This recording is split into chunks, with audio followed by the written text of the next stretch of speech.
Yo, what's going on, you guys? Your boy B Mahari here, representing MehariNation Sports Podcast. We are back. We are officially back. This is episode 48 of Basketball Conversations. This is the first show I've done, boy, since the Hall of Fame induction when I did a special on that one. But it's the first time I've done this in a while in this format, man. And so we're gonna spend at least an hour on the show max, or we'll just see how it goes. But 1 hour is going to be pretty much the target goal for me. But much love to everybody. Much love to all my subscribers, all my supporters out there, man. I really, truly appreciate all of your support, man. And we got a lot of stuff to talk about here, guys. Next week is the NBA Finals, and we're almost there to the crowning of a new NBA champion. Obviously since the Lakers were eliminated in the first round, of course, because they pretty much flamed out with all the injuries and all that other stuff. But it is what it is. But I appreciate all the love and support, though, guys. But we are back, rocked and loaded, and ready to go tonight. We got Brandon Nicholson, one of my top supporters in the building. Well, salute, man. We got Gideon in the building. What's going on, brother? DJ23 in the building. What's up, man? How you doing? You know what I mean? We got a lot of stuff to talk about tonight. So I got my water with me because I'm going to need to take a couple of drinks of it to keep my throat fresh. So, with no further ado, let's get it on here. So, let's start with topic number one here tonight. Okay? We're going to discuss about the Western Conference Finals and my thoughts on that entire series. All right? So, this is the first subject that we're going to pretty much talk about and the things around it. Okay? Now, it's pretty much my attention that this series was pretty much it was a well played series to say the least. And there were certainly a lot of takeaways I could take from this series. That the fact that the Phoenix Suns showed that they're a very tough minded, resilient team, and they could really much beat you in every different source. But really, to me, what the difference between in that series was not just the injury to Kawhi Leonard, which was the obvious one, but that the fact that the Phoenix Suns, even after they lost Game 5, they just never lost their poise. They had an opportunity to close it out in 5, but unfortunately, the Clippers, made a series out of it. But the way that they were able to, control the Clippers from Game 1 towards the Game 6 was phenomenal. You know, even when remember they in the first two games they were out their leader Chris Paul, and the fact that it didn't affect them, the fact that they were still able to go in there and dominate the first two games, dominate Game 1, and then the squeaker in Game 2, which obviously should come, confound to the Paul George missed free throws, which led to the DeAndre Ayton, alley-oop lob ass for the win. The thing that I really took away from the series is that, the Suns to me are pretty much a resemblance of that run of 2006 with the Miami Heat. With the dominant trio of a veteran of Shaquille O'Neal passing on the torch to Dwayne Wade. And I'm seeing something like that with Chris Paul and Devin Booker. And so, really, it's been a tale of two tapes between that. But, the Clippers had a phenomenal postseason run. They were able to avenge somewhat of their disappointments of the last couple of seasons, especially with what happened last year in the playoffs when they blew that 3-1 lead against the Denver Nuggets. And, Paul George, somewhat redeemed himself, even though he still had some, disappointing moments. And the thing that the Clippers are going to have to improve on if they're going to be contenders, we're going to get to in a few minutes, that they're going to need to improve on the depth of their bench and also some of the key weaknesses in their starting lineup. I felt like their bench was kind of decent at times, but somewhat inconsistent. You know what I mean? What's up? What's up, Testify? How you doing, brother? Welcome, welcome. So yeah, I really think that in this series, I think that the Clippers were just pretty much outmatched, and they showed a lot of heart. But then in due time, they were pretty much just outmatched. And by the way, can somebody tell Patrick Beverley that he was never good to begin with, and say that, oh, I can let my emotions get the best of me and congratulate Chris Paul and all that? Bro, shut up. I'm not interested in that. I'm not. All right. You were getting thrashed the entire second half by Chris Paul and his, greatness on the court. And you're claiming that you let the emotions get the best of you? No. You're just a front running player. When things go your way, you talk trash. But when things are not going your way, you punk out. That's always been that way for him. ever since when he was in Houston, when he basically smashed, Russell Westbrook's knee. He's always been a front runner. That's all he's ever been. He's just a little bit of an agitator, but when things do not go his way and when he gets torn up on the basketball court, there's nothing much you could do. You know what I mean? He's just very limited to the things he could do. And at some point in time, those antics are going to start wearing off on a lot of teams. And there may not be opportunities for him down the line. So that's something he's going to have to keep in mind with that. But with that being said, I just think that, the Phoenix Suns, they're deep, they're versatile, and they're very resilient, and they can beat you in very different ways. And whoever comes out of the Eastern Conference, either the Bucks or the Atlanta Hawks, they're going to have their hands full against the Phoenix Suns, and they're obviously going to be the favorite, next week in the finals. So yeah, it's going to be a very, very interesting series, and I think that it's going to be destined for Chris Paul to win the championship, I believe. But with that being said, as we're going to continue on with this conversation, so what do the Clippers have to do next season to improve their odds? So yeah, here's what the Clippers have to do more importantly. One, they have to find a way to keep, Kawhi Leonard happy in with the Clippers. Because if they don't make necessary changes, he could walk out as a free agent and go elsewhere. I've heard, him possibly, Miami might be his next destination, but we'll see. I think that, to me, Kawhi Leonard, in terms of his, what the demands that you're going to need from him, and also the things you have to accommodate for him, and with his injury history, all that's going to be looked into consideration. But I do think that, you know, the Clippers have to make sure to satisfy, Kawhi Leonard to keep him around in Los Angeles.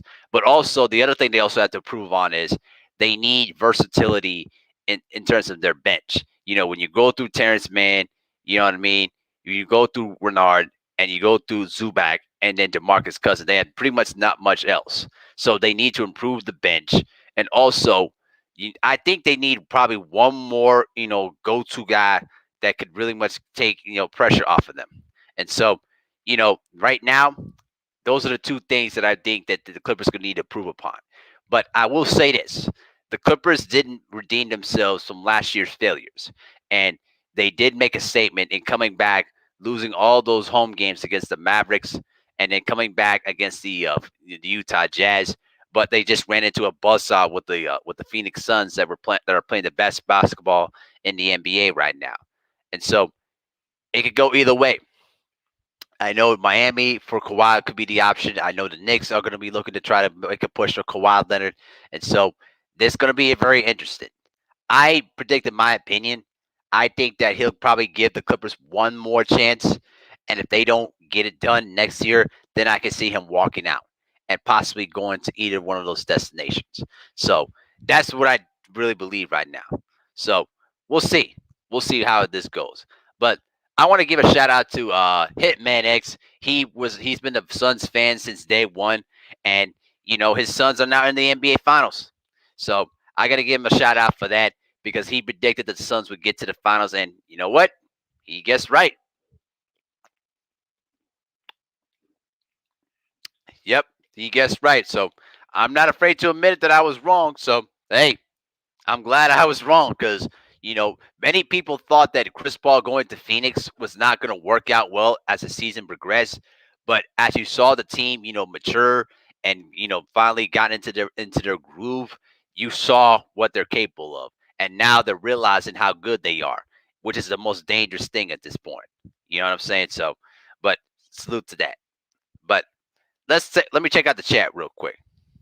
Brandon Nicholson says it's going to be interesting to see if Kawhi stays in LA. Yes, it will. Gideon says the Suns had depth, toughness, and grit. Like I said, the Suns were destined to make the finals. Right. He said, I respect Patrick Beverly as a person, but I don't respect him as a player. He's a good dude, but on the court, he's a jerk. Yeah, unfortunately. He said, I got the Hawks winning game 6 at home. Okay, we'll get to that. Clip doesn't even pay him like it. Right. What's up, Lewis Sport Network? Hey, I saw your video on Scotty Pippen an hour before the show, and I'm going to say some of my commentary on that in a few moments. So stay tuned, man. Stay tuned. Gideon says, salute Lewis and Brandon. Yep. Gideon says, I have a feeling that Kawhi might go to Miami, New York. Okay. G Money, the Suns made their destiny. Yep. Absolutely. Brendan consensus. Luke Gideon. Gideon says the Suns are deep and versatile. Yep. He said, I got the Suns in the NBA final. Whoever comes out of the East, especially if Giannis or Ice Strait isn't going to be 100%. That's correct.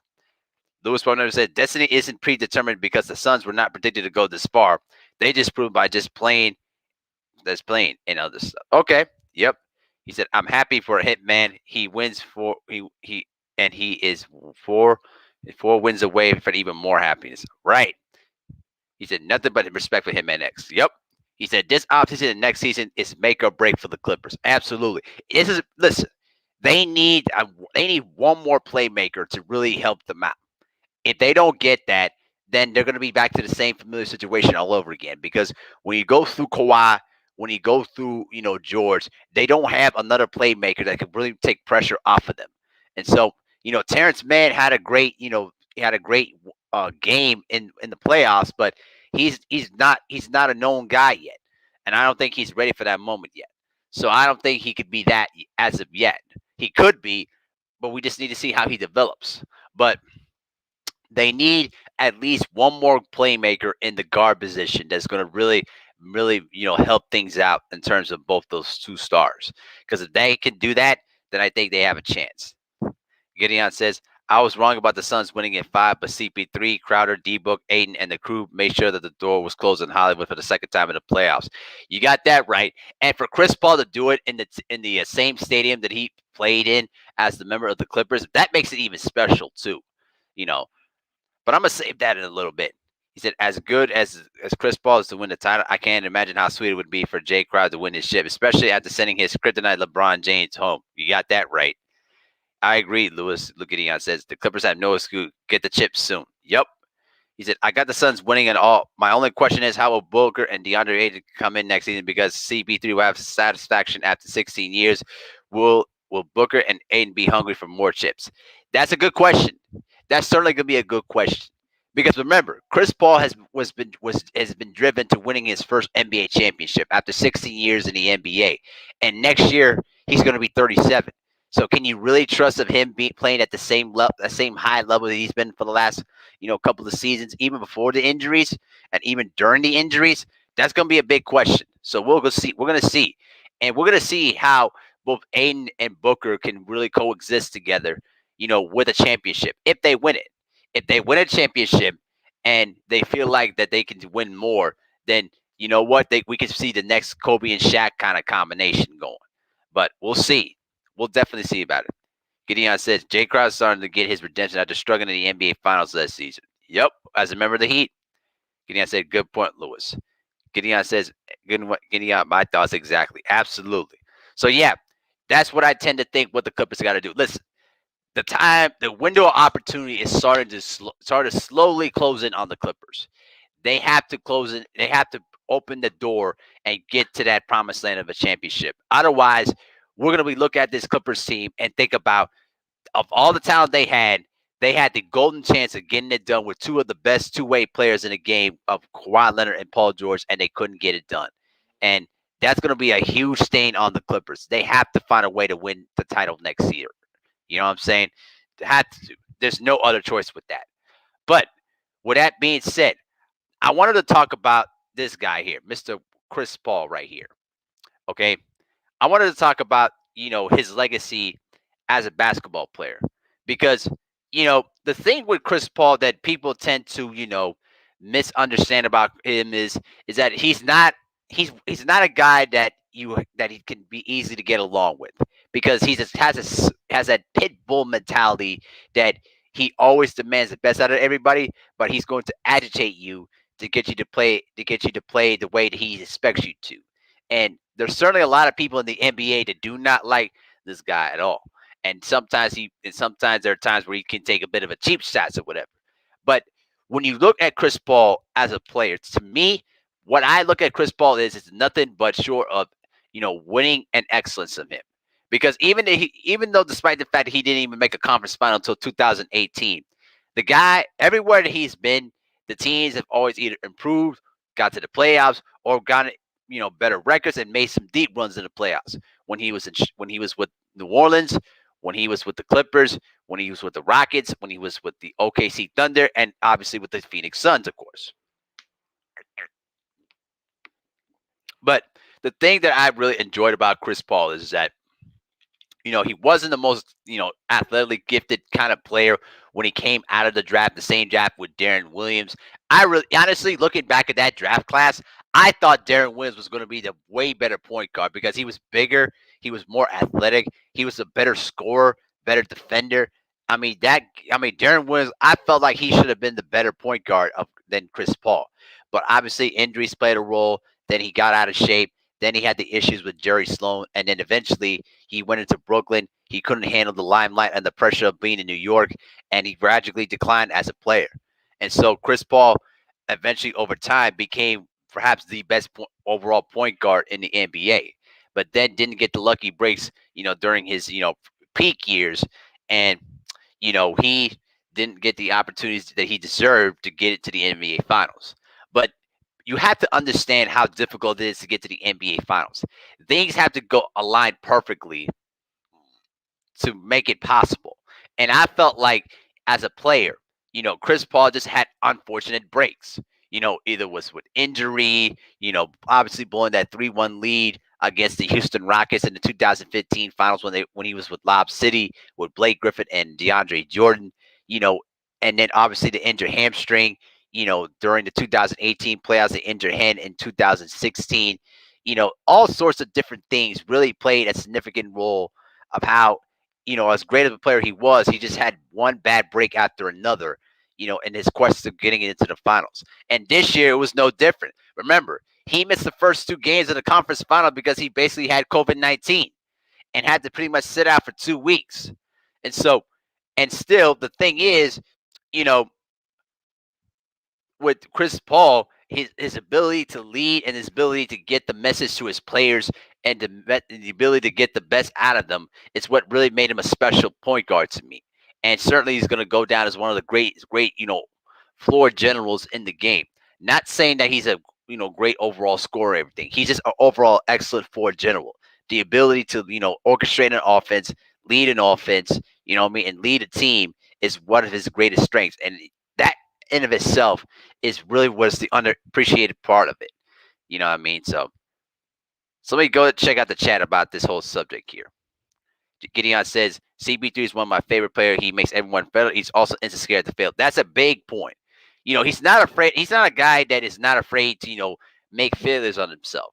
But the other thing too is that Chris Paul, is a guy that is always going to be willing to, adapt his game and change his game, based on how the game is being played. And so you have to really take into consideration of that. He said also if the Hawks make the finals face the Suns, it'll be the first time that both teams have made the finals after missing in the playoffs in back-to-back seasons. That could be interesting. It could be. Brandon Nicholson says the only imperfection Chris Paul has is that he's injury prone. Other than that, he's the ideal point guard. Absolutely. Gideon says CP3, in my opinion, is the second best point guard in the league behind Curry. Absolutely. I wouldn't argue with that. Lewis Sport Network says Darren Williams was supposed to be the better overall player, but salute to CP3 for making first team defense multiple times and having more peak years. Yeah, bro. You look at Chris Paul's, resume as a player. Look at his resume. His resume speaks in of itself. You know what I'm saying? The guy, made all defensive first team 7 times. Twice he made the second team. 11-time All-Star. And made first team All NBA 4 times. 5 times he was on the second team. Okay. 4 times he led the NBA in assists. 6 times he led the NBA in steals. The guy has pretty much done it all except winning an NBA championship. And for career averages, you know what I'm saying? The guy for career averages is averaging 18 points per game, along with 9.5 assists per game during his career. So the guy pretty much has been the model of consistency as a point guard, but he just wasn't able to, get it done. You know what I'm saying? Ooh. Salute to the General 78 Sports TV. Salute, General. Good luck to your Bucks, man. One more win away from the NBA Finals, bro. I'm gonna tell you something. If we get a Bucks versus Suns matchup, ooh, that's gonna be tight, bro. It's gonna be absolutely tight. What's up, Jonathan McFarland? How you doing, brother? Welcome, welcome, man. Welcome, welcome. Gideon says, I agree, Lewis. Also, D Will didn't have the drive to win, and it was the diva, especially with talking with Jerry. So, yeah, bro, that to me is what really drove me away from Darren Williams. Because listen, Jerry Sloan, was a type of coach that always stuck to his ways, and sometimes you could criticize him for not, changing and adapting as the game changed along. But that same system that got John Stockton and Karl Malone success throughout their entire decade is what made Darren Williams, Darren Williams, one of the best point guards during his time when he was healthy and efficient. You know what I mean? So I didn't understand why he would want to try to change plays on the fly. He always felt like that he was always above the coach. And then pretty much at a critical time, Jerry Sloan just couldn't take it anymore and just pretty much quit. And it was just pretty much at the end of that. And so at the end of the day, man, Chris Paul, you can say what you want to say about him. But the bottom line is though, man, you know, the uh the man is pretty much one of the best point guards in the game. And if he wins a championship, then you know what? That's gonna be the huge signature on his resume. So we'll see what happens. We'll definitely see what happens. CP Lewis Sport never says CP3's injuries are a result of fat born, but he tends to tighten up and get anxiety in big moments. This year was his real breakthrough going to the finals. Absolutely. He had his failures, absolutely. But this time around, he finally showed up. He said, with him being the reason. Yep. Yep. What's up, Trigger Fantastic? How you doing, brother? John McFarland says, I was never the biggest Darren Williams fan, especially when he didn't want to listen to Jerry Sloan. Yeah, bro. That's, bro. That right there is going to stay with him for the rest of his life. Now that, unfortunately, that Jerry Sloan passed away last year, that's going to stick with him for the rest of his life. If he if he would have gotten along with Jerry Sloan, think about what that Jazz team could have been, especially with Carlos Boozer and Andre Karolinko. If they would have just found a way to coexist together, and if Jaron Williams would have just learned to listen to Jerry Sloan, they could have been much more. And more importantly, he could have developed even better as a basketball player because he was much more gifted. He was much more athletically superior than Chris Paul was. But he wasn't willing to listen and he didn't want it anymore. So, and that was just the difference. So it is what it is. Gideon says, also D Will would underachieve hard with the Nets and stunk in the playoffs. Listen, when you have Paul Pierce coming out saying that you're supposed to be the star Darian Williams of the team, and you don't assert yourself in doing that, plus you pretty much scored 0 points in a playoff game against the Miami Heat. I mean, come on, man.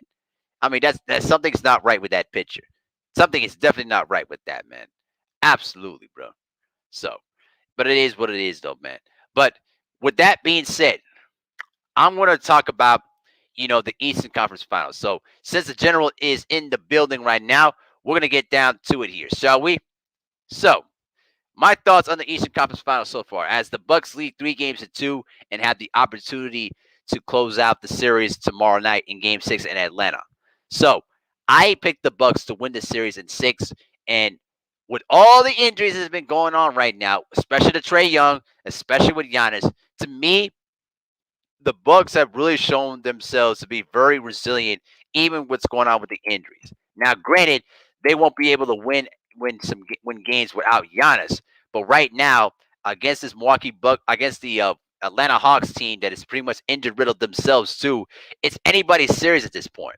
But the one thing that I really liked out of that Game 5 victory was is that everybody was contributing. There was not one guy that didn't contribute. You know what I'm saying? When you look at this series, Bobby Portis, who started in place of Giannis, did an excellent job. 36 minutes, 22 points, 8 rebounds. Brook Lopez, he was playing like the young Brook Lopez when he was playing with with the Brooklyn Nets before he had the jump shot. 33.7 rebounds in 48 minutes. And then Chris Middleton, my God, he's finally showed up. 26 minutes and 13 rebounds. Then Drew Holiday, 25 points and 13 rebounds. It's like everybody really did an excellent job contributing in various ways. And they really jumped on the Atlanta Hawks early. They jumped on the Hawks early, and they pretty much did not look back. And when you look back at this entire series, man, the Bucks are feasting in the paint right now, and without Clint Capella inside, without interior defense to stop it, the Bucks are pretty much having their way. And don't be surprised if the series, ends tomorrow night. Because if they don't find a way to counteract, the inside domination that the Bucks are giving them, it's going to create even more problems. I really do.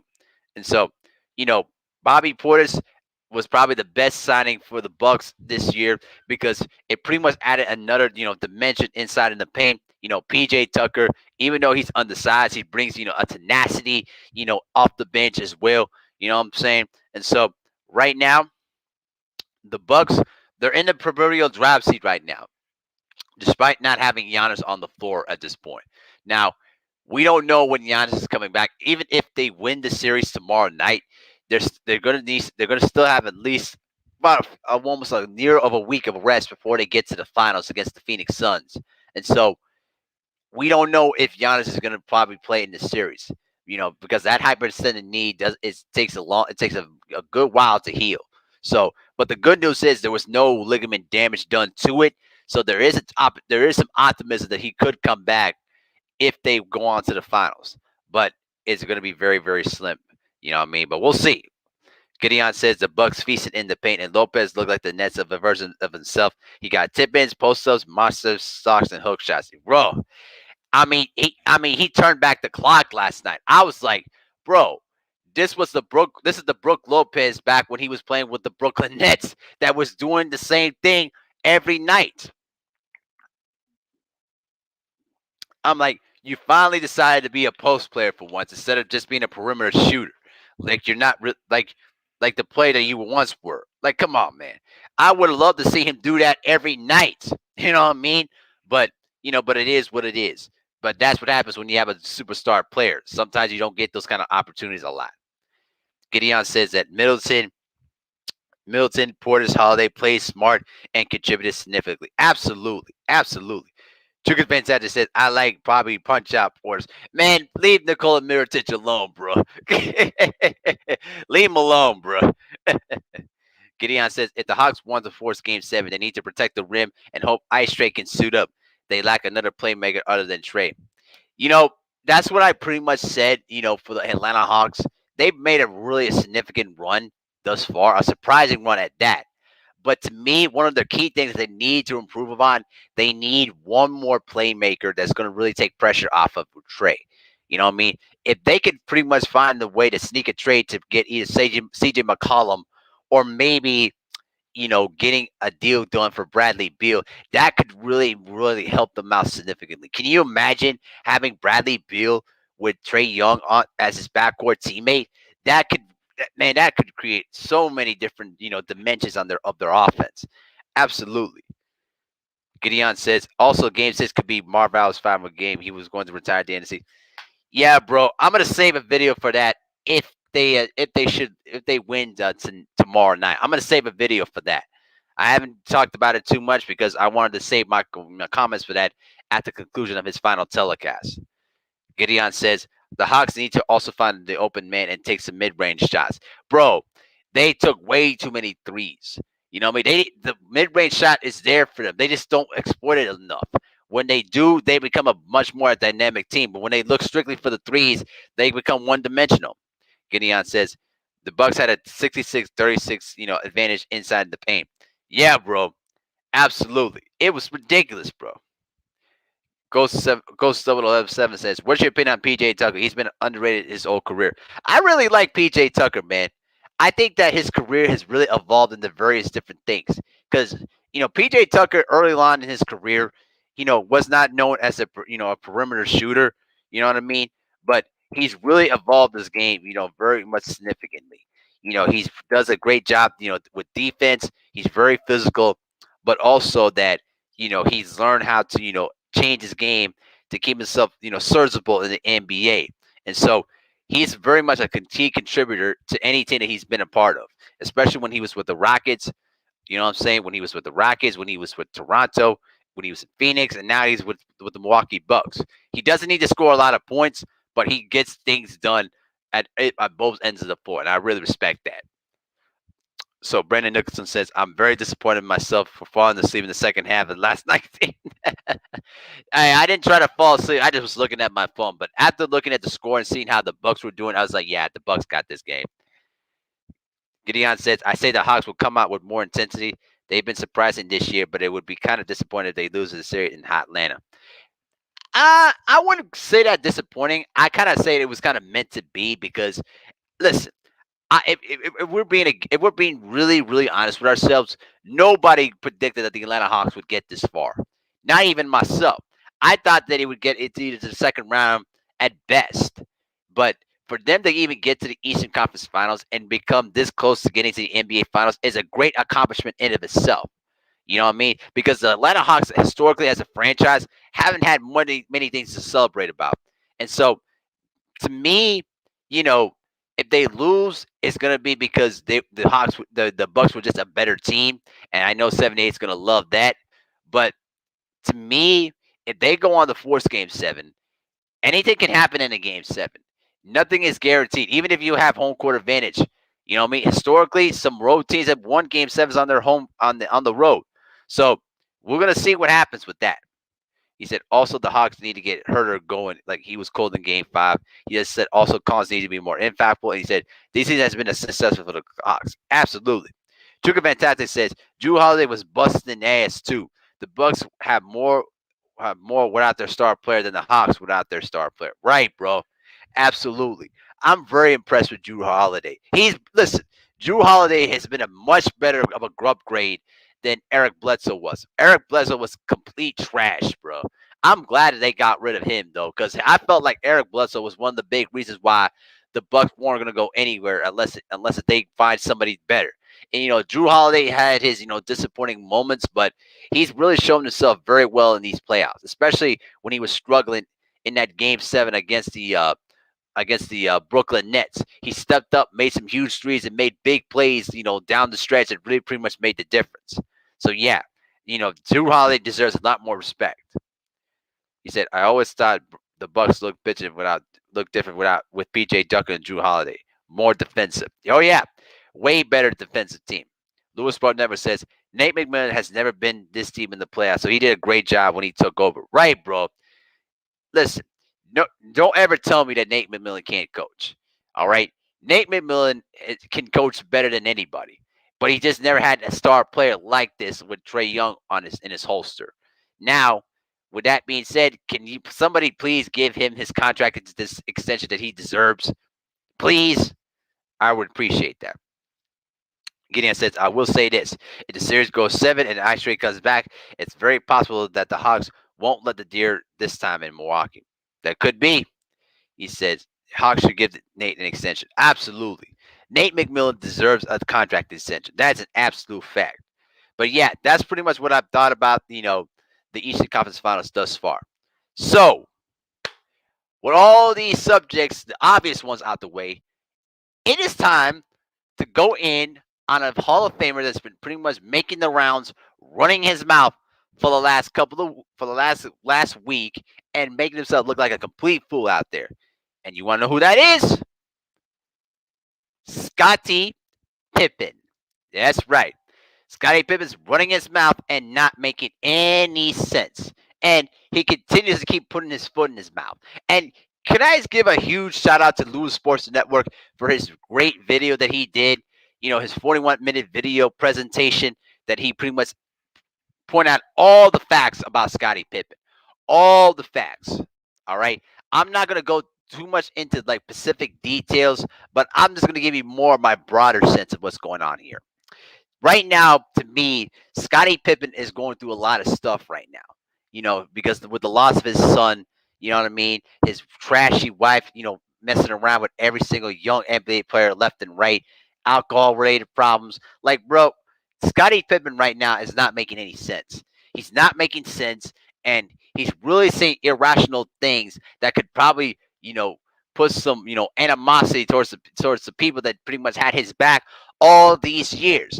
And I think a lot of it has to do with the fact that he feels that he's not given the full credit that he deserves, not just as a sidekick, but also as a star player for the Chicago Bulls. And he accused Michael Jordan of making that documentary, one-sided, that it wasn't entirely about the Chicago Bulls. But here's the problem with that. The problem is, how are you going to explain about the entire Chicago Bulls documentary without mentioning all about Michael Jordan? Michael Jordan was the centerpiece of the entire dynasty, regardless if you like it or not. Now, yeah, Pippen, held his own and did what he had to do as a great player. But if we're being honest with ourselves, do you really would look at Scottie Pippen as a guy that you would want to start your team with, or have him and say, hey, you are a franchise player, take us to the promised land? Does anybody believe that? The answer is no. Nobody believes that. And listen, I have both Michael Jordan and Scottie Pippen's jerseys in my closet. I wear them proudly every day because I'm a Bulls fan and I love those players for what they did during their respective careers. But if we're being honest with ourselves, Scottie Pippen can never scratch the surface of what Michael Jordan was capable of doing, especially when he got drafted in '87. Let's be real with ourselves. Pippen was not confident mentally to pretty much be like a superstar player. If he was not been traded not been traded after he was drafted by the Sonics, what else he could have been? All right, think about that to yourselves. He would have been in Seattle, not playing for a good team, way before the Peyton and Kemp era started, and he would have not had the same notoriety that he had when he was playing with the Chicago Bulls. And more importantly to that, and this is something that Lewis Sports never mentions this to me, and I did in one of my historical perspective videos about, and I mentioned this during a panel on Ticket TV live stream. Doug Collins, when he was coaching the Bulls at the time, at the same year they drafted both Horace Grant and Scottie Pippen. Think about this for a moment. Scottie Pippen was not given the full confidence by Doug Collins because he felt that Scottie Pippen was mentally not ready for the rigorous challenges of being one of the starters, but also being one of the star players of the team. And so, if it wasn't for Phil Jackson and Tex Winter instituting the triangle offense and allowing Pippen to utilize the skills that he was good at, you would have not heard who Scottie Pippen was or what he was in his career. And another important thing, if it wasn't for Michael Jordan pushing Scottie Pippen to being the best player that he could be, all right, you would have not heard of his name. All right, you would have heard him as a guy that he was a relatively good player, but a great player. I mean, let's hold the brakes on that. All right. Now, here's the other thing. Here's the other thing that Pippen needs to understand. Okay, when he had opportunities to being the lead guy on any team, which included that same 93-94 season when Michael Jordan retired due to the tragic death of his father, and also through the whole bogus gambling allegation that which pretty much convinced him of going into baseball, you led to the 55 regular season victories. Steve Kerr talked about the fact that Pippen's gentle way of leadership was much more comforting to play than you would say with Michael Jordan, right? And so, how is it that you're going to sit here and say all these things and still hold on to that grudge about the fact that you weren't allowed to take the game-winning shot in the playoffs? Listen. I understand to a certain extent that were the star player, that you deserve the opportunity to do it. But let's be real with ourselves. Kukoc was a far better shooter than Scottie Pippen was. Scottie Pippen in that '94 season. Let's pull it up right now.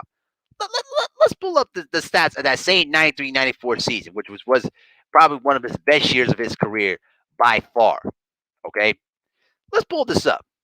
Okay, going to back for rims. Okay, 93-94, 28 years old, Scottie Pippen, right? He played 72 games, all right? He averaged 22 points per game, 2.9 steals per game, right? 66% from the foul line. Also, 51% from the field, okay? Actually, no, let me take that back. 49% from the field, okay? In terms of three-point percentage, let's look. 32% from the field from three. So if we're really looking at it from all those contexts that we're talking about here, Phil Jackson understood who was the better player to take the shot in that situation. And Tony Kukoc had 3 or 4 game-winning shots that same year.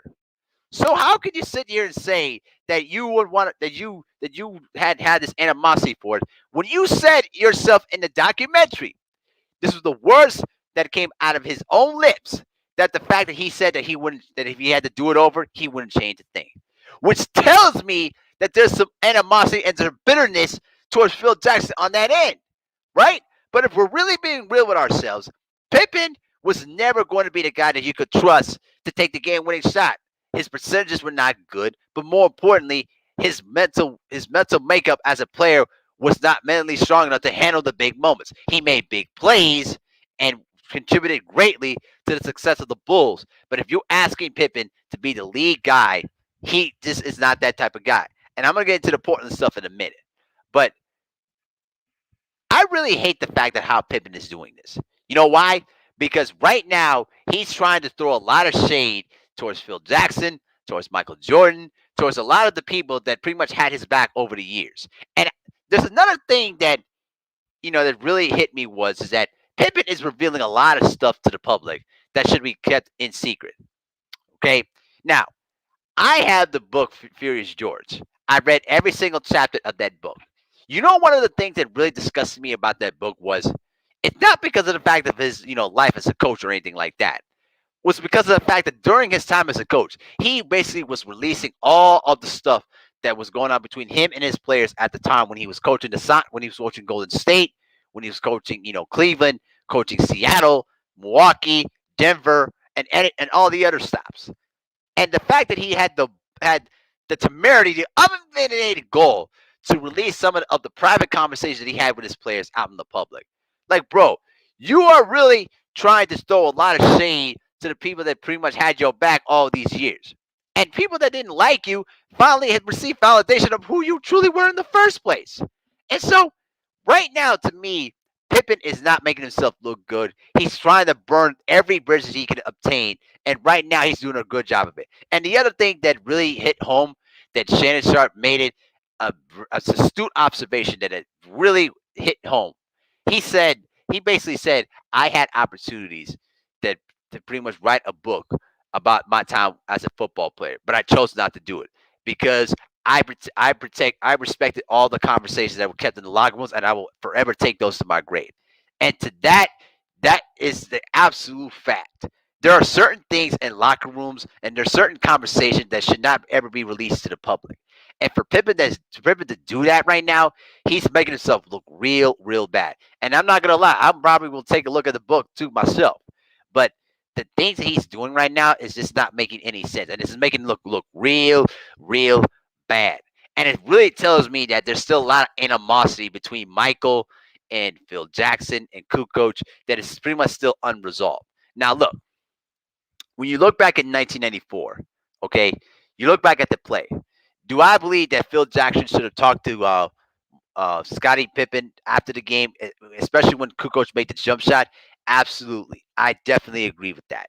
Because I think there are times where Phil Jackson, his lack of, unwillingness to talk things over with his players tends to bite him in the backside in the long run. And I think that had a lot to do with that. But for Pippen to pretty much think about himself at the most important time in the playoffs, like they were already three-time NBA champions. And for you to make that decision at the most critical time in the postseason really has showed the most selfish move that I've ever seen out of an athlete by far. You just don't quit. I'm sorry. And for Bill Cartwright to pretty much go into tears, one of the main leaders of the team, all right, one of the main leaders of the team, other than Jordan, for him to pretty much to cry his eyes out and say, Pippen, you let us down. Like, bro, I don't understand that, man. It's just really showing a lot of selfishness on this part. And I really just can't understand. I can't even grasp this in my head to think about that. Now, when you talk about his time with the Portland Trailblazers, I'm glad somebody brought this up. Actually, Lewis Sport Network, he brought this up. Pippen was brought to Portland for one specific reason, to lead the Portland Trailblazers that were deep and talented with Bonzi Wells, Rasheed Wallace, Damian Stoudemire. They brought in Steve Smith, Sabonis, Brian Grant, Greg Anthony, those guys. They brought Pippen in for one specific purpose, to get them to the championship. And pretty much they had everything under control. Not Scotty Pippen scored 9 points in that first quarter, but he only scored 3 points the entire 3 quarters to only finish with 12 points, right? He was not assertive that whole series. You look back, the only breakout game of that series was when he scored 22 points in Game 5 when they were down 3-1. But here's the thing, Pippen in the big moments, especially when the Lakers came back with that big fourth quarter rally, He was not assertive. He did not take reins of the team when they missed 13 consecutive shots that pretty much sealed their fate in that game 7. So I don't want to really hear all this notion about that Pippen could have been a great star player, a league guy. He was never that. Pippen was not a guy that you're going to ask to lead your team to the promised land as the main guy.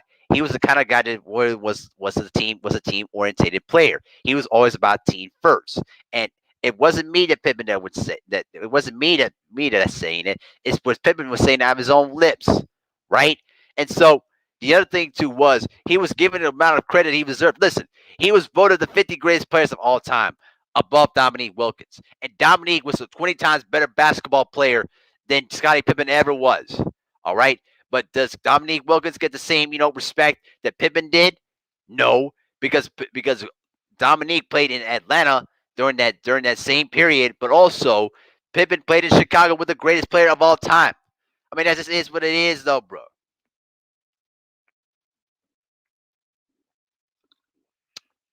Sorry about that. Just got to get some water in. But yeah, the point is this: Pippen was never going to be the lead guy. He just never was that lead guy. And the fact is, the only alpha male on that team was Michael Jordan. That just is what it is. And there was nothing that you could do about it. All right. That's how people view you as a basketball player. And now that Pippen is starting to, alienate himself with a lot of the ridiculous things he's saying, is making him look real, real bad. And I fear that when that book comes out and there's just a lot of outlandish things that he says, it's really going to burn the bridge with a lot of fans and a lot of media people that pretty much supported Pippen, but also a lot of his teammates that, really had his back over the years. That's what I'm really worried about the most. So let me check out the chat real quick. Gideon says, at this point, I don't respect Pippen's thoughts and opinions. He's talking out of his own behind, and he's jealous of Pippen and Phil. Yeah, it sounded like that to me. It really is. Also, Pip acts so egotistical and doesn't realize that he is the number one option that can carry the team to the promised land. Fact. He said, Pitt was very impactful, but Scotty is being swollen in the head. Right. Louis Schwarzenegger says, not just Phil, but he shows animosity to Kukoc. Right. And Cody Kukoc never done anything to him. He was pretty much a token based on Jerry Krause. That's it. He said only for making Jordan better. Chicken Fantastic says, I don't agree with Pippen said, but Phil Jackson has some strange ways too. Remember, he wrote a tell-all book about a young Kobe. Yeah, I'm going to get to that in a second. But thank you for bringing that up. I'm going to get to that. I'm going to definitely get to that. Lewis says Pip needs to understand too that he was never a franchise small forward. There are other guys you can easily put above him. Listen, you put Dominique Wilkins with that Bulls team and see what they do. That's all I'm gonna tell you. Louis Sport never says Phil should have discussed it with Pippen on that last shot. What people forget about that previous two possession in that 94 series was that game 2 he badly missed 2 shots. Right. People don't watch these games. Do yourselves a favor, y'all. Watch the old games and see how they turned out. All right. You can't just go off a hearsay. You got to watch the games yourself and see how it looks. Okay. That's what I always do every night.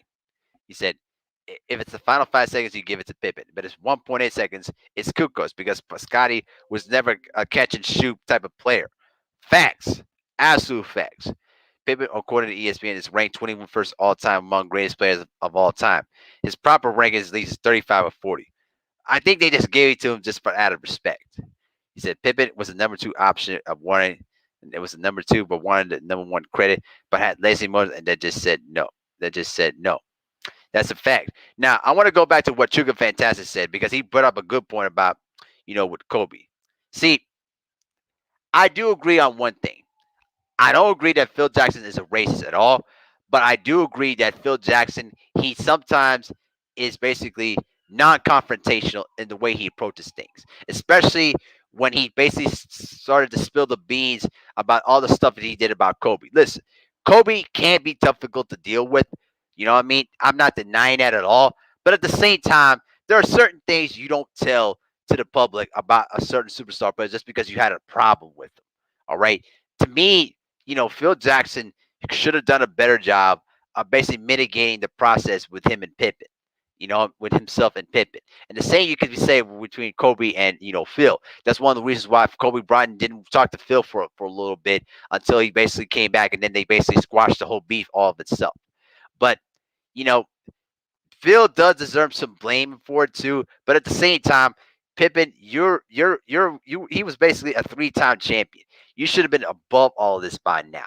And I was very disappointed how you gonna let this get in the way of that. It's just ridiculous to me, right?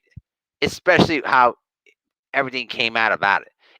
It was just not comfortable and not smart of him to say those kind of things. You know what I mean? So it is what it is. But listen, Pippen needs to just seek help, man.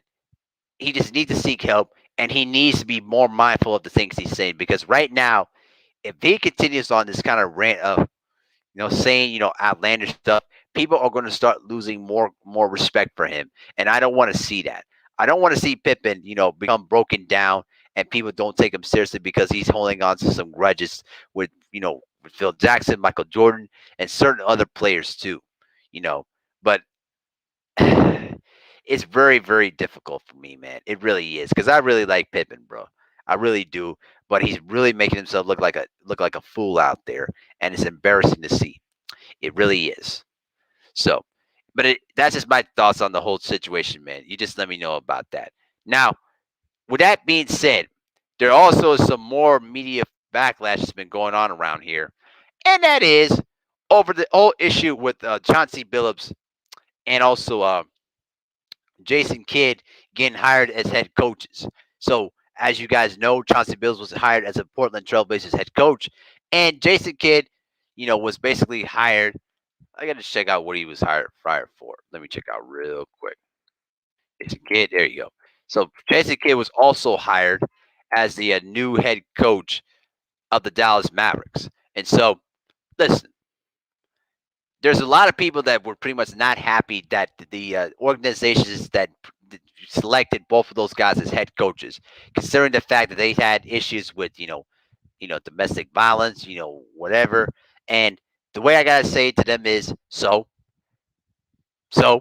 there have been a lot of players that have done way worse things than they did. And more importantly, the fact that you want to bring up stuff that happened like decades ago shows to me how, petty this society can be, especially when it comes to black athletes too.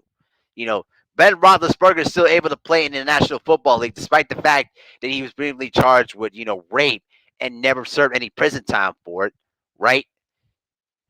Where is the outrage for that? And what about Chad Wheeler too? That NFL, lineman that pretty much, beat up that black woman nearly to death.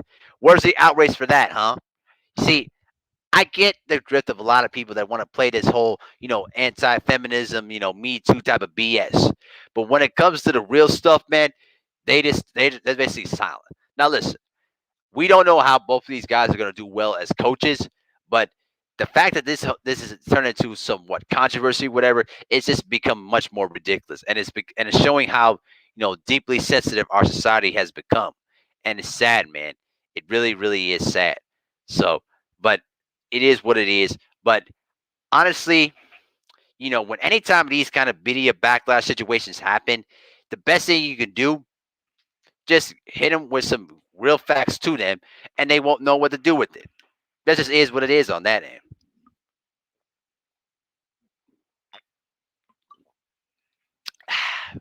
So yeah, I really think that that this is just some more fake media outrage, and it's really unnecessary. It's petty. It's stupid, and these guys shouldn't even have to worry about that at all because they're way better men than what they were back in the day. And so, what's the point of bringing back old wounds to try to diminish? And here's the other thing too. A lot of it has to do with the fact that Becky Hammond hasn't been given an opportunity as a head coach, but the bottom line is really you're just trying to do it to try to show that hey, a white woman can be a head coach in the NBA. It's all about symbolism when it comes to sports.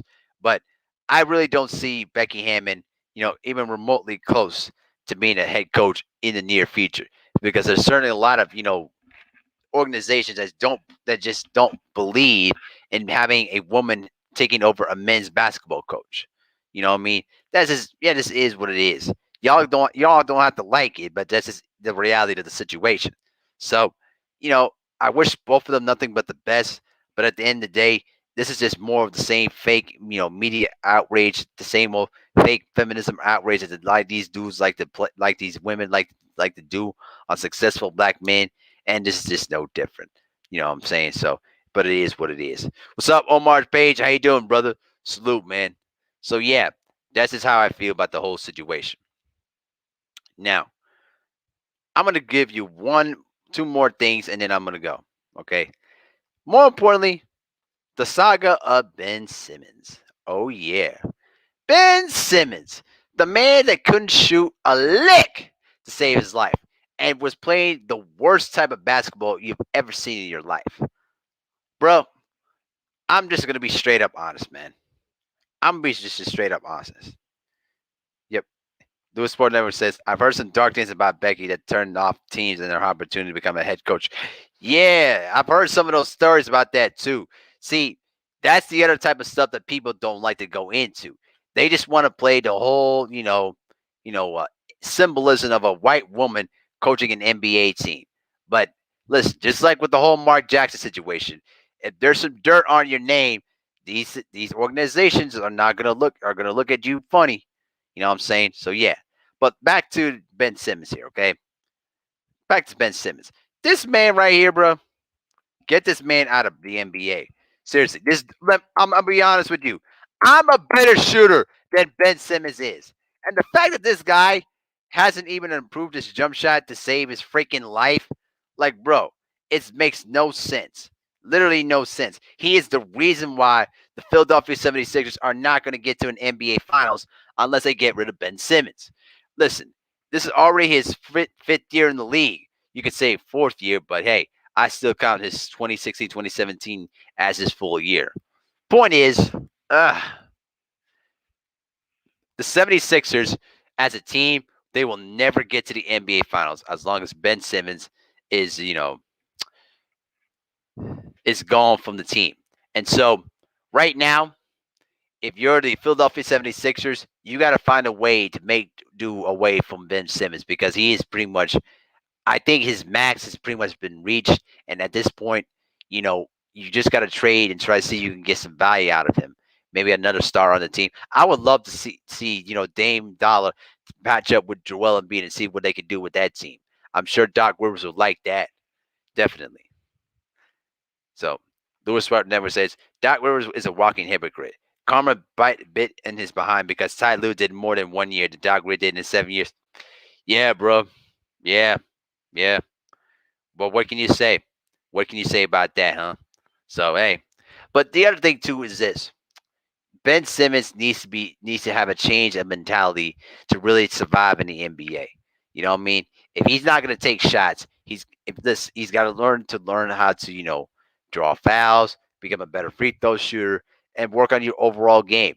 Because to me, every time he shows those Instagram videos about him shooting the ball, I consider those as fake. Listen, a great player does not have to always videotape what they're doing. You just have to, get better at the things you're not good at. And obviously, it's shooting. I mean, honestly, bro, if he don't get his shooting act together, get this dude out of Philadelphia, man. I really think that his time in Philadelphia is pretty much reaching its conclusion, and I think that is just best, part ways with that. Sports Network says Ben Simmons is trying to get away with his playing style, let alone shoot free throws, and he's being exposed bad because it's been 5 years with no improvement. Right, bro. I mean, 5 years, and you still can't shoot. I mean, come on, bro. They gave you $100+ million to invest in you because they believed in you and being the next guy to take them to the promised land of an NBA championship. And right now, he's becoming the kryptonite for those people. And so, you know, you just got to find a way to trade him. Where he goes, I'm gonna leave it to you guys in the comment section. Where do you think Ben Simmons is gonna go next season? You know, John McFarland says ticket was on his helmet Sunday night. He's a disgrace. Oh, I know, bro. I know. I kind of expected that from Ben Simmons, not from Giannis or Zion Williamson or any other player. Because come on, bro, you haven't even improved your jump shot, and you're still averaging like 5 points a game as a wing player. Come on, bro. I mean, let's be real with ourselves. Come on, bro. Come on, man. Sugar Ben said, I actually believe in Ben. He can learn how to shoot, lock in on the off season, and really go to work on your damn craft.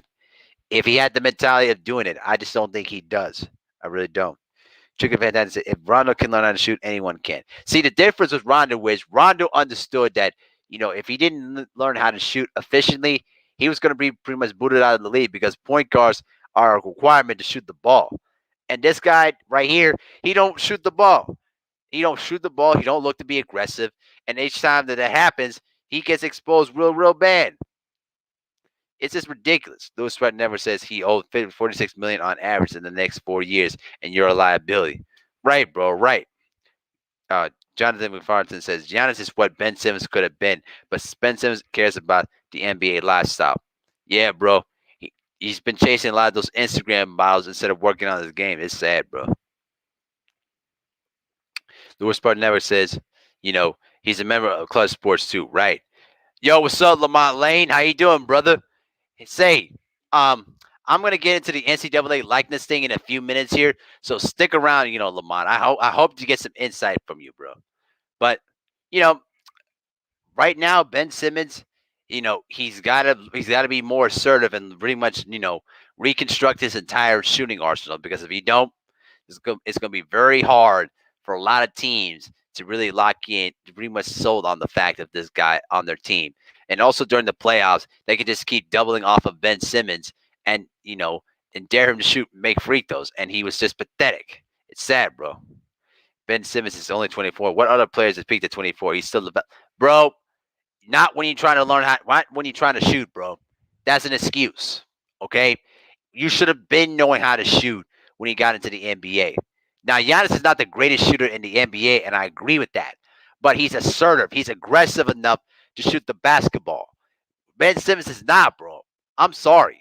I think Ben Simmons at this point, he's pretty much peaked to what he's capable of. He is what he is at this point. So you just got to figure out a way which team is going to take the chance of him and try to make him even a better basketball player. You know what I mean? That's what I tend to think. He doesn't need a better shot. Gary Payton said it best. He just needs to get more aggressive how he scores. Well, if he can't learn to shoot the ball, okay. Well, then if he can't do that, then find other ways to try to score. Maybe work inside in the post, or maybe be a better wing player. You know what I mean? How about not being the top playmaker and let somebody else do it and learn to work off the ball? Maybe do other things than that. Yep. He said when Ben Simmons was out, when he dropped 40 on the Jazz. It's the Jazz, bro. It's the regular season. It don't matter. It don't matter, bro. If I'm Joel Embiid, I'm telling management to either Ben goes or I go. Facts. Facts. He said it's a lack of spacing with Embiid on the floor. But Embiid is a better overall shooter than Ben Simmons. So how does that make any sense? Lamont, that doesn't make no sense, bro. It doesn't. I get they're a top 5 defensive team. I agree with that. But you're thinking about regular season defense, not playoff top defenses. Okay? That's a big difference. You know that, man. You know that better than anybody. Now, can I move on from Ben Simmons? Because I want to get to your thoughts on your opinions on this other subject here. Can we talk about something else, please? Thank you. Thank you. So, because we can talk about Ben Simmons all day long, but it's going to take forever. But I wanted to talk about this one real quick. The NCAA finally allowing the athletes to use their likeness. All right? He says Simmons doesn't need to be a scorer when beating Harris on the floor. Yeah, he does, bro. He needs to be an offensive threat. If he ain't, the Sixers ain't going nowhere. You know that. Not to mention Embiid played on the torn meniscus. Right. That's a fact. Absolute fact. But moving on from this, okay? Because God, we could talk about this all day, but I don't want to dwell on this too much. But I'm actually want to discuss about this last subject here. And that is basically the NCAA finally allowing the athletes to use their likeness and image and name to make a profit out of this. And I hope, Lamont, that you could pretty much put your input on this because you played college basketball, so you knew. And stop with the cap, bro. Stop with the cap. All right? I will come to your show and roast you again like I did with Chris Webber. All right? Leave me alone, bro. So let me just get on with this because Lamont's trying to distract me, and I'm not gonna let that man distract me. Oh no no no no no no no no no. So let's put it like this, okay? I really respect the fact that that it finally it's come to this, right?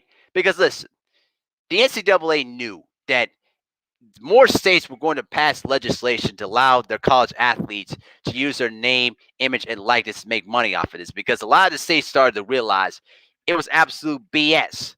It was absolute BS that the fact that, you know, athletes couldn't make money off of sponsorships, off of advertisements, considering the fact that a lot of these conferences, a lot of these colleges were making twice as money than them, and the college athlete doesn't get a dime out of this. Like, come on, bro. Not to mention the fact that a lot of these boosters and a lot of these, alumni were basically doing the same thing for them. Like, bro, it's really just it was only a matter of time before the NCAA pretty much caved in and just cemented the fact that listen, we can't we can't do this anymore because if we keep doing this, we our existence as a governing body of college sports could be on the line. And so I tend to think that you know the NCAA knew that this was a matter of time, and people were and the pressure bust pipes, and when pressure bust pipes, they will burst.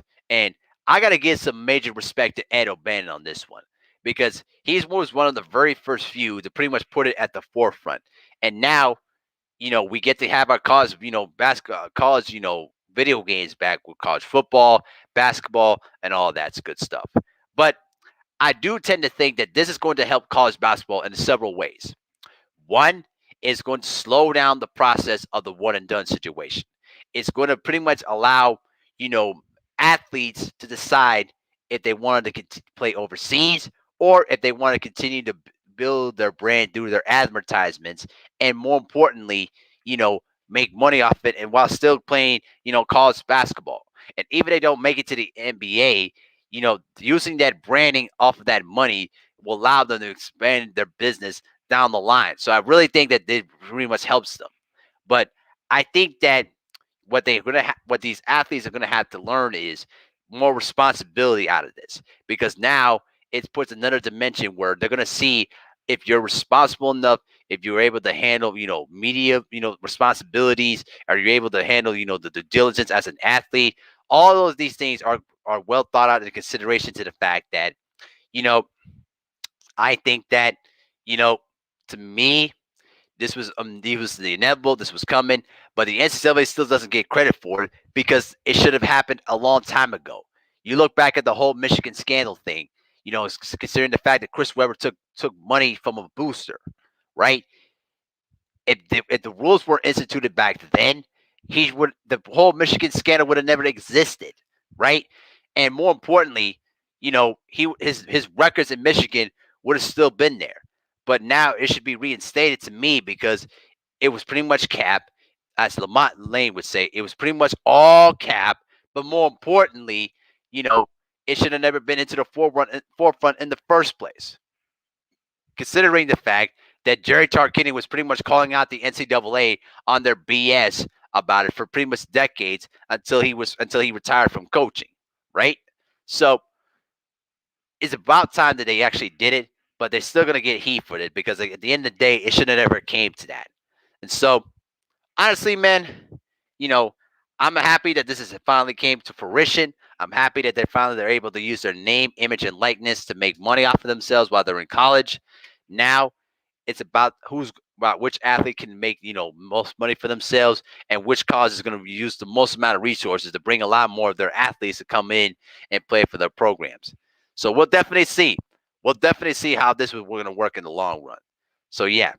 So but it is what it is on that one, guys. So, but man, I'm pretty much spent a whole hour on this show, guys, and I'll tell you what, it was pretty much a fun, show tonight. So let me go back to the main page at hand here to close out the show. So yeah, tonight it was fun. I really enjoyed the show tonight, you guys. Lamont Lane, I appreciate you, coming over, showing some support, man. You know what I mean? And listen, salute to Ticket TV too. For helping me, build the channel to what it is. You know what I mean? Even though that sometimes Ticket TV can be on some crazy stuff sometimes, but it is what it is on that end. Salute to LVZ, LB, Two Raw. You know what I mean? X Men, Hitman X, Jonathan McFarland, the General 78 Sports TV. You know what I mean? Hitman X. You know what I mean? Who else? Lewis Sports Network TV as well. Salute to him, man. And also the first guy that always comes into the building, Brandon Nicholson. Always the first guy that always shows up, and the last one that's always showing some love when I leave, man. So yeah, bro, it was pretty much fun. It was a great show tonight, man. And so I'm gonna go ahead and leave on that note, and I'm gonna go ahead and shut it down for the night, you guys. But thank you for tuning in. It was a fun show, and also tune into Game 6 of the Eastern Conference Finals between the Milwaukee Bucks and the Atlanta Hawks. As the Bucks will try to close out the series and advance to the finals for the first time since 1971. So we'll definitely see if this history is going to be made, and if this will be Mark Valbo's final telecast as the legendary, NBA commentator, or we're going to get one more Game 7. So yeah, man. Thank you, Cool Breeze. I appreciate it. Thank you, Brendan Nicholson. Appreciate it, man. But thank you all for tuning in to Basketball Conversations. I promise to do more shows like this in the future. And if we want to bring in, some panels and try to get some good debates in, let me know on that. But thank you all for tuning in. Have a good night, you guys. Rest up, and also have a great 4th of July weekend. Stay home with your families, man. Have a good time. And please, please stay away from people, man. Try to stay out of trouble. You can't trust people out in this society, man. And so, it is what it is on that end. But thank y'all for tuning in to Basketball Conversations by here on the MehariNation Sports Podcast. Great show tonight, you guys. Next week, we got the NBA Finals, and we're going to see who's going to be the next NBA champions. But that's all for now, you guys. Have a good night. Peace.